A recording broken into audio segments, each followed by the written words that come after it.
परिचय। आदित्य, बेटा चश्मा कहाँ है? मुझे दिखाई नहीं दे रहा है। हाँ दादाजी, ये रहा आपका चश्मा। हाँ, अब मुझे दिखने लगा है। बताओ, कैसे हो बेटा?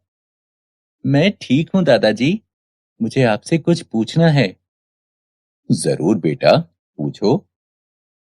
चश्मे की सहायता से आप स्पष्ट कैसे देख लेते हैं? बात यह है कि चश्मे में सही माप के लेंस लगे होते हैं, जिसकी सहायता से हम इस सुंदर संसार को देख पाते हैं। अच्छा, तो इसके बारे में मुझे और विस्तार से बताइए। हाँ हाँ, आओ मेरे साथ। मैं तुम्हें नए अध्याय किरण प्रकाशिकी तथा प्रकाशिक यंत्र में लेंस के बारे में बताऊंगा। उद्देश्य। इस पाठ के अंत में आप निम्न करने में सक्षम हो जाएंगे। गोलीय सतहों से अपवर्तन की व्याख्या करना। लेंस बनाने वाले सूत्र का उपयोग करना। अपने लेंस सूत्र का उपयोग कर प्रतिबिंब का स्थान ज्ञात करना। प्रिज्म से होकर अपवर्तन की व्याख्या करना। प्रिज्म द्वारा प्रकीर्णन की व्याख्या करना। मानव नेत्र के कार्य की व्याख्या करना। सूक्ष्मदर्शी के कार्य की व्याख्या करना। दूरबीन के कार्य की व्याख्या करना। गोलीय सतहों तथा लेंस द्वारा अपवर्तन। गोलीय सतहों पर अपवर्तन। दिए हुए चित्र में दो माध्यमों को पृथक करने वाले एक उत्तल अपवर्तक सतह को दिखा रहा है। मान लीजिए कि अपवर्तक सतह पर पी ध्रुव है तथा सी गोलीय केंद्र है।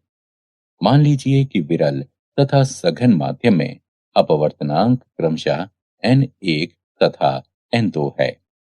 मान लीजिए कि वस्तु O उत्तल अपवर्तक सतह के मुख्य अक्ष पर एक प्रकाश बिंदु है। सतह पर बिंदु A से आपतित किरण OA के अपवर्तन के बाद अभिलंब NAC की ओर मुड़ जाती है तथा AI की दिशा में जाती है। दूसरी किरण OP सतह पर लंबवत आपतित होती है तथा अपवर्तन के बाद सीधी गुजरती है। दोनों अपवर्तित किरणें बिंदु I पर मिलती हैं, जो बिंब O का वास्तविक प्रतिबिंब है। बिंब तथा प्रतिबिंब दूरी के पथों में माध्यम के अपवर्तनांक तथा गोलीय सतह की वक्रता त्रिज्या के बीच संबंध इस प्रकार है।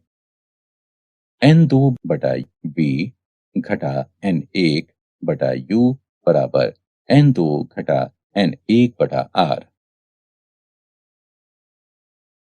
लेंस द्वारा अपवर्तन। मान लीजिए कि L एक पतला लेंस है। लेंस के पदार्थ का अपवर्तनांक n2 है तथा ये अपवर्तनांक n1 के माध्यम में रखा है।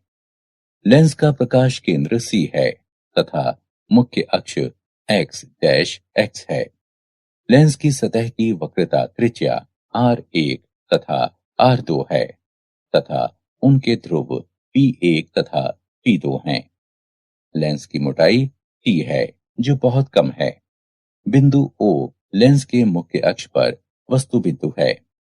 ध्रुव P1 से O की दूरी u है। पहले अपवर्तक सतह O का प्रतिबिंब I डैश पर बनता है, जो P1 से दूरी V डैश पर है। प्रतिबिंब I डैश दूसरी सतह के लिए आभासी वस्तु का कार्य करता है तथा दूसरी सतह से अपवर्तन के बाद अंतिम प्रतिबिंब I पर बनता है।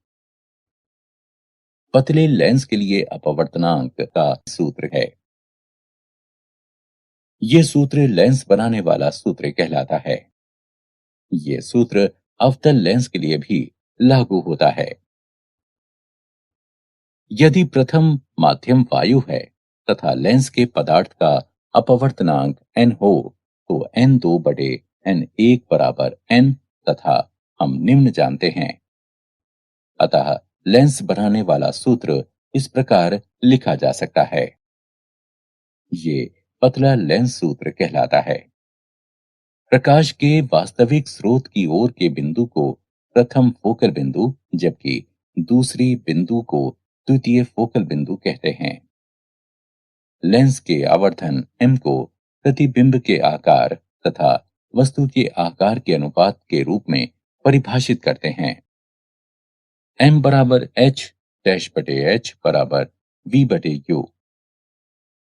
उदाहरण 6 सेंटीमीटर ऊंची एक वस्तु को अवतल लेंस के सामने 30 सेंटीमीटर की दूरी पर रखा जाता है, जिसकी फोकस दूरी 15 सेंटीमीटर है।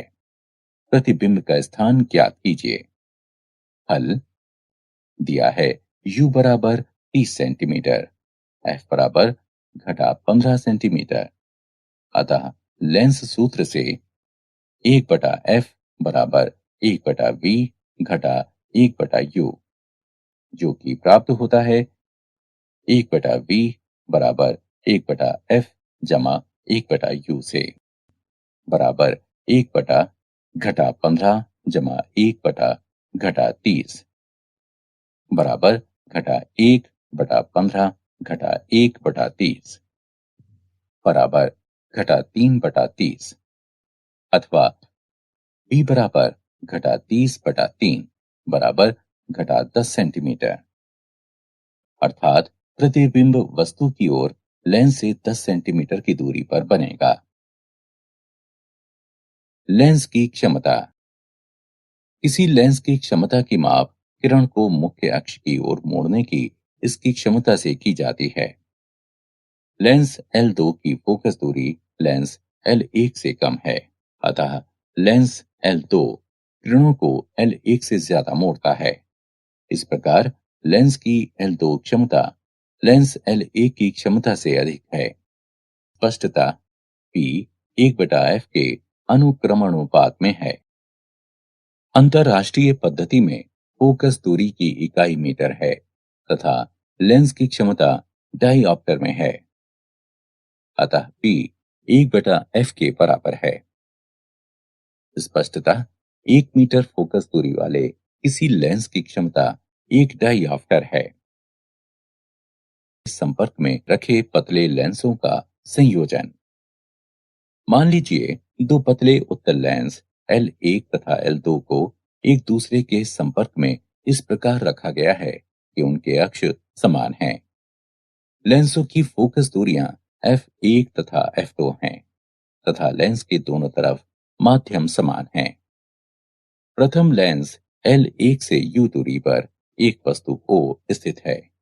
लेंस L1 किरणों को I डैश की ओर मोड़ती है, अर्थात I डैश प्रथम लेंस L1 द्वारा बनाया गया प्रतिबिंब है। यदि लेंस L1 से प्रतिबिंब I की दूरी v है, तो लेंस L1 के लिए 1/v डैश घटा 1/u बराबर 1/f1। इसे समीकरण 1 नाम दीजिए। लेंस L2 के लिए 1/v घटा 1/v डैश बराबर 1/f2। इसे समीकरण 2 नाम दीजिए। समीकरण 1 तथा 2 को जोड़िए। इसका मान 1/v घटा 1/u बराबर 1/f होगा, जहां 1/f बराबर 1/f1 जमा 1/f2। यदि f1, f2, f3 इत्यादि फोकस दूरियों के कई पतले लेंस एक दूसरे के संपर्क में रखे हैं, तो इस संयोजन की प्रभावी फोकस दूरी इस प्रकार होगी। 1/f बराबर 1/f1 जमा 1/f2 जमा 1/f3 इत्यादि। क्षमता के पदों में इसे इस प्रकार भी लिखा जा सकता है। P बराबर P1 जमा P2 जमा P3 इत्यादि। संयोजन का कुल आवर्धन M लेंसों के अलग अलग आवर्धनों M1, M2, M3 इत्यादि के गुणनफल के बराबर होंगे। M बराबर M1 गुणा M2 गुणा M3 इत्यादि। प्रिज्म से होकर अपवर्तन। प्रिज्म 3 ऊर्ध्वाधर समतल से घिरे समांगी एवं पारदर्शी माध्यम है। इनकी दो फलकें प्रायः पॉलिश की हुई होती हैं, जो अपवर्तित फलकें कहलाती हैं, तथा उनके बीच का कोण प्रिज्म कोण अथवा अपवर्तनांक कोण कहलाता है। तीसरा फलक जो आधार कहलाता है, प्रायः नीचे होता है, जहां से प्रकाश का संचरण नहीं होता है। चलिए किसी कांच प्रिज्म एबीसी से होकर एक वर्णक प्रकाश किरण पीक्यू के पथ पर विचार करते हैं। एबी फलक पर जब किरण कांच में आपतन कोण आई से प्रवेश करती है, तो ये क्यू पर अपवर्तन कोण आर एक से अभिलंब की ओर मुड़ जाती है तथा फलक एसी से आर पर टकराती है। फलक एसी पर आपतन कोण आर दो है तथा किरण अविलंब से आर पर कोण ई बनाते हुए वायु में निकलती है। निर्गत किरण आर एस तथा आपतित किरण पी क्यू की दिशा में अंतर को विचलन कोण डेल्टा कहते हैं। विचलन कोण डेल्टा का मान ज्ञात किया जा सकता है। डेल्टा बराबर आई जमा ई घटा ए। किसी दिए हुए प्रिज्म के लिए ए अचर है। विचलन कोण डेल्टा आपतित कोण पर निर्भर करता है। जब आपतन कोण बहुत छोटे कोण से बढ़ता है, विचलन कोण पहले घटता है, जो न्यूनतम हो जाता है तथा बाद में बढ़ता है। न्यूनतम विचलन आई बराबर ई के लिए आर एक बराबर आर दो प्राप्त होता है। डेल्टा न्यूनतम बराबर 2 आई घटा ए, प्रिज्म के पदार्थ का अपवर्तनांक। एन बराबर साइन ए जमा डेल्टा न्यूनतम बटे 2/2 को साइन ए बटे 2 से विभाजित करने पर प्राप्त होता है।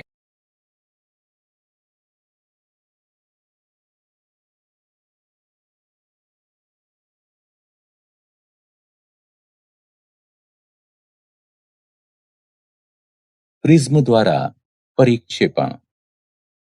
श्वेत प्रकाश का संघटक रंगों में विपाटन परिक्षेपण कहलाता है। रंगों के घटक क्रम में इस प्रकार प्राप्त होते हैं: बैगनी, नीला, आसमानी, हरा, पीला, नारंगी और लाल। बैंगनी प्रकाश के विचरण कोण अधिकतम तथा लाल प्रकाश के न्यूनतम होते हैं। अतः जब श्वेत प्रकाश प्रिज्म में प्रवेश करता है, तो भिन्न रंगों की किरणें भिन्न दिशाओं में अपवर्तित होती हैं तथा इसलिए भिन्न भिन्न दिशाओं से आती हुई प्रतीत होती हैं। श्वेत प्रकाश के परिक्षेपण पर न्यूटन के क्लासिक प्रयोग। सर आइजक न्यूटन द्वारा किया गया प्रयोग। उन्होंने दूसरे प्रिज्म P2 को एक अन्य प्रिज्म P1 के सामने उल्टा करके इस प्रकार रखा कि पहले प्रिज्म P1 से निर्गत किरण प्रिज्म P2 पर पड़े, तो प्रिज्म P2 से निर्गत किरण श्वेत प्रकाश होगी। सूर्य प्रकाश के कारण होने वाली कुछ प्राकृतिक घटनाएं। इंद्रधनुष। ये पृथ्वी के वायुमंडल में उपस्थित जल की बूंदों द्वारा प्रकाश के परिक्षेपण का एक उदाहरण है। ये घटना जल की गोलीय बूंदों द्वारा अपवर्तन तथा आंतरिक परावर्तन के संयुक्त प्रभाव के कारण होती है। प्राथमिक इंद्रधनुष। जब सूर्य का प्रकाश जल की बूंदों पर पड़ता है, तो भिन्न भिन्न किरणें भिन्न भिन्न विचलन कोण बनाती हैं। जब किसी किरण का दो अपवर्तन तथा एक आंतरिक परावर्तन होता है, तो प्राथमिक इंद्रधनुष बनता है। लाल किरण की तीव्रता अधिकतम 42 डिग्री तथा जामुनी किरण की तीव्रता 40 डिग्री होती है।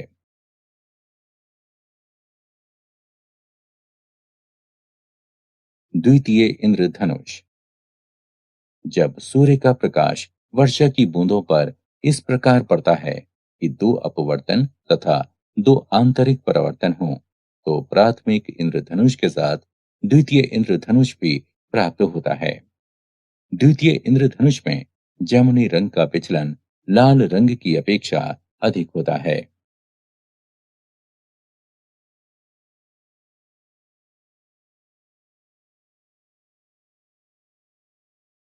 प्रकाश का प्रकीर्णन। जब साधारण प्रकाश अत्यधिक छोटी वायु कणों, धूल तथा धूम्र कणों इत्यादि वाले वायुमंडल से गुजरता है, तो ये अपने पथ से प्रकाश तरंग तथा लक्ष्य कणों के वैद्युत क्षेत्र सदिश की पारस्परिक क्रिया के कारण विचलित हो जाता है। ये घटना प्रकीर्णन कहलाती है तथा विचलित प्रकाश को प्रकीर्णित प्रकाश कहते हैं।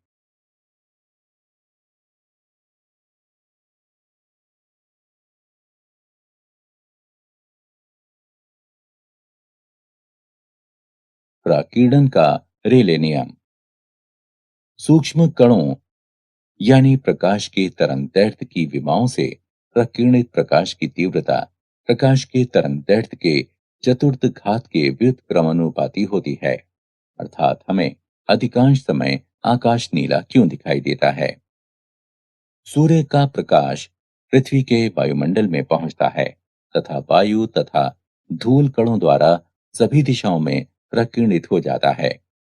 नीला प्रकाश पृथ्वी के वायुमंडल में छोटे अणुओं द्वारा सभी दिशाओं में प्रकीर्णित होता है। नीले रंग के प्रकाश में अन्य रंगों की अपेक्षा अधिक प्रकीर्णन होता है, क्योंकि इसकी तरंगदैर्घ्य छोटी होती है, जो कम दूरी तय करती है। यही कारण है कि हमें अधिकांश समय आकाश नीला दिखाई देता है। सूर्योदय तथा सूर्यास्त के समय हमें सूर्य रक्ताभ क्यों दिखाई पड़ता है? जब सूर्य आकाश में नीचे होता है, तो इसके प्रकाश को हम लोगों तक पहुंचने के लिए अधिकतम वायुमंडल से होकर गुजरना पड़ता है। यहाँ तक कि नीले प्रकाश का अधिकांश भाग प्रकीर्णित हो जाता है। सिर्फ लाल रंगों का प्रकाश ही सीधे हमारी आंखों तक पहुंच पाता है।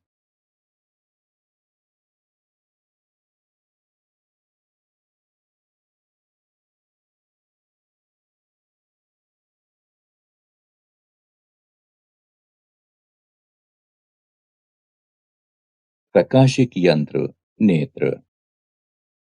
हमारी आंख उत्तल लेंस की भांति कार्य करती है, जो पेशियों द्वारा स्थिर होती है।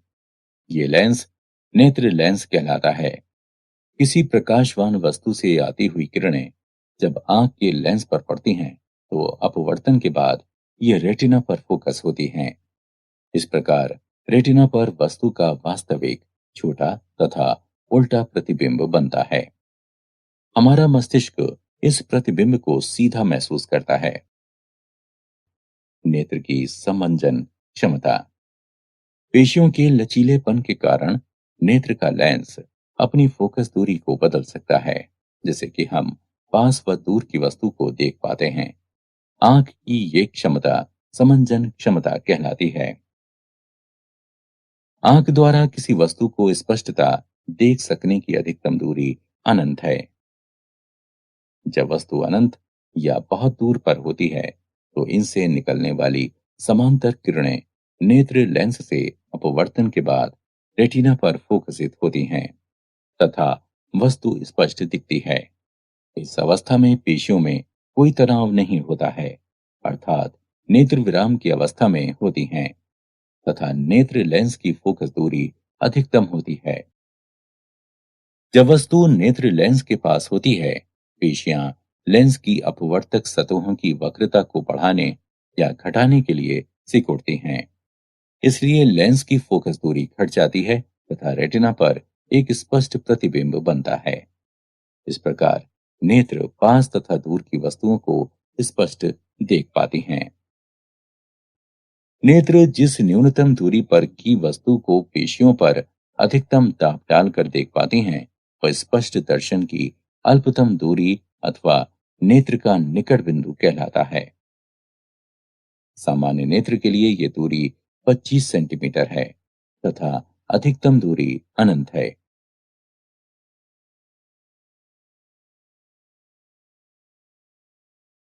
प्रकाशिक यंत्र, नेत्र। पुतली। पुतली का कार्य नेत्र में प्रवेश करने वाले प्रकाश की मात्रा को नियंत्रित करना है। जब प्रकाश अधिक होता है, तो पुतली स्वभावतः सिकुड़ जाती है तथा जब प्रकाश मंद होता है, तो पुतली अपने आप विस्तारित हो जाती है। यह प्रक्रिया अनुकूलन कहलाती है। दृष्टि की संवेदनशीलता। जब नेत्र किसी वस्तु को देखते हैं तो नेत्र के सामने से वस्तु को अचानक हटा लेने के बाद रेटिना पर बन रहा वस्तु का प्रतिबिंब अचानक गायब नहीं हो पाता है।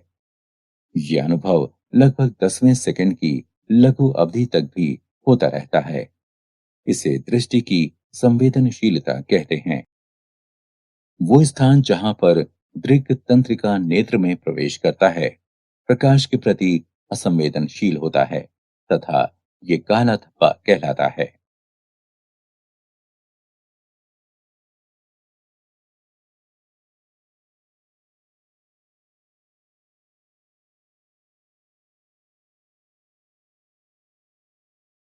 नेत्र दोष। निकट दृष्टि अथवा मोयोपिया। मायोपिया नेत्र का एक ऐसा दोष है जिसमें व्यक्ति केवल पास की वस्तु को देख पाता है किंतु दूर की वस्तु को स्पष्टता नहीं देख पाता है। इस दोष का कारण है नेत्र लेंस की फोकस दूरी का कम होना, नेत्र की गोलाई का फैलना। उपचार। इसे दूर करने के लिए उपयुक्त फोकस दूरी का अवतल लेंस प्रयोग किया जाता है। दूर दृष्टि अथवा हाइपरमेट्रोपिया। हाइपरमेट्रोपिया नेत्र का ऐसा दोष है जिसमें व्यक्ति केवल दूर की वस्तुओं को देख पाता है किंतु पास की वस्तुओं को स्पष्टता नहीं देख पाता है। इस दोष का कारण है नेत्र लेंस की फोकस दूरी का बढ़ना, नेत्र की गोलाई का सिकुड़ना। उपचार। इस दोष को दूर करने के लिए उचित फोकस दूरी के उत्तल लेंस का प्रयोग किया जाता है।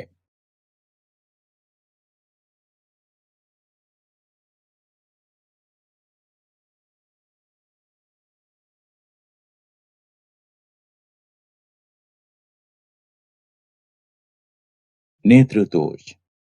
प्रेसबायोपिया। बढ़ती उम्र में नेत्र लेंस फोकस दूरी को बदलने की अपनी क्षमता खो देती हैं।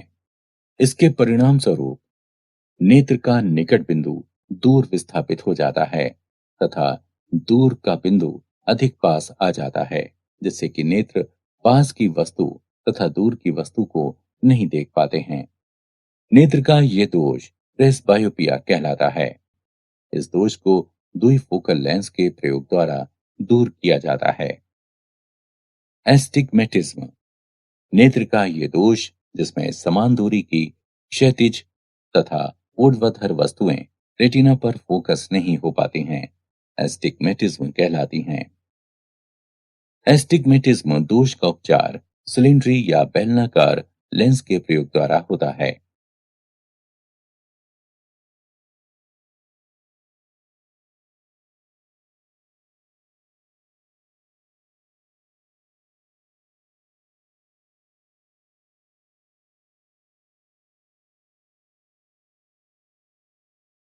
सूक्ष्मदर्शी। सूक्ष्मदर्शी निकट की बहुत सूक्ष्म वस्तु को देखने का एक प्रक्रम है। किसी सरल सूक्ष्मदर्शी में छोटे फोकस दूरी का एक उत्तल लेंस होता है। सरल सूक्ष्मदर्शी का सिद्धांत है कि यदि किसी वस्तु को लेंस तथा इसके मुख्य फोकस के बीच रखा जाए तो लेंस द्वारा निर्मित प्रतिबिंब सीधा तथा आवर्तित होता है। किसी सूक्ष्मदर्शी की आवर्धन क्षमता m बराबर d गुणा 1/f घटा 1/v। जब अंतिम प्रतिबिंब दर्शन की अल्पतम दूरी पर होता है अर्थात v बराबर d तो m बराबर 1 - d/f। जब अंतिम प्रतिबिंब अनंत पर निर्मित होता है तो v बराबर अनंत, m बराबर d गुणा 1/f 1/अनंत बराबर d/f। संयुक्त सूक्ष्मदर्शी। इसमें लंबी बेलनाकार नली होती है जिसके एक सिरे पर छोटे छिद्र वाले तथा छोटे फोकस दूरी वाले एक उत्तल लेंस होते हैं। ये अभिदृश्यक लेंस ओ कहलाता है। नली के दूसरी ओर दूसरे समान अक्षीय तथा चौड़ी नली लगी होती है जिसमें इसके बाह्य छोर पर उत्तल लेंस ई होता है। ये लेंस नेत्र की ओर होता है, जो नेत्रिका कहलाता है। नेत्रिका की फोकस दूरी तथा द्वारक अभिदृश्यक की तुलना में बड़ा होता है। नेत्रिका के आगे कुछ दूरी तक तार लपेटा होता है। संपूर्ण नली, शिकंजे तथा पिनियन व्यवस्था की सहायता से आगे पीछे गति कर सकता है। संयुक्त सूक्ष्मदर्शी की आवर्धन क्षमता m बराबर घटा b शून्य बटा u शून्य गुणा d बटा f e जमा d बटा v e। यहाँ चिन्ह पूर्ववत रखा गया है।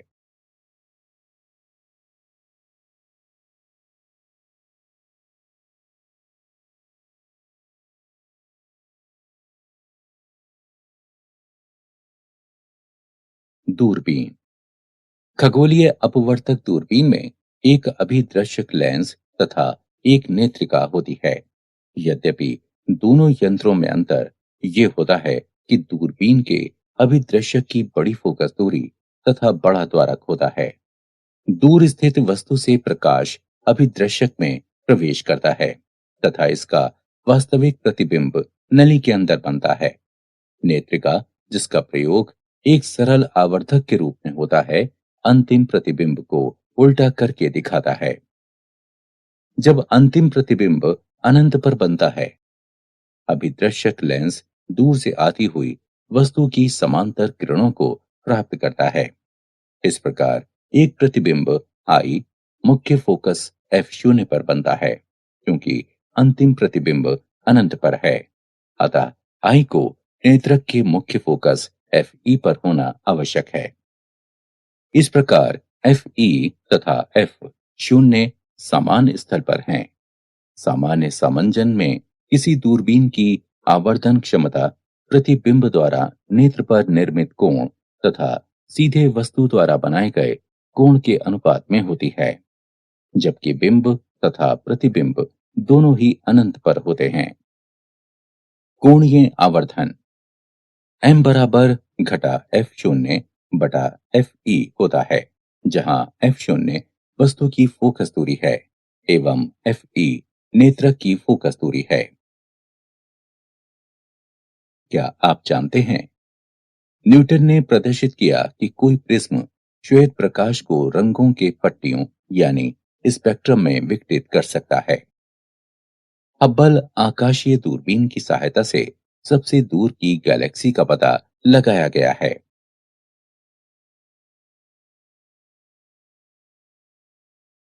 सारांश। आइए हमने जो कुछ सीखा है उसे संक्षेप में दोहराएं। माध्यम के अपवर्तनांक के पदों में वस्तु तथा प्रतिबिंब की दूरी तथा वक्र गोलीय सतह की वक्रता त्रिज्या के बीच संबंध है। n2 बटा v घटा n1 बटा u बराबर n2 घटा n1 बटा r। लेंस निर्माण के सूत्र ये हैं।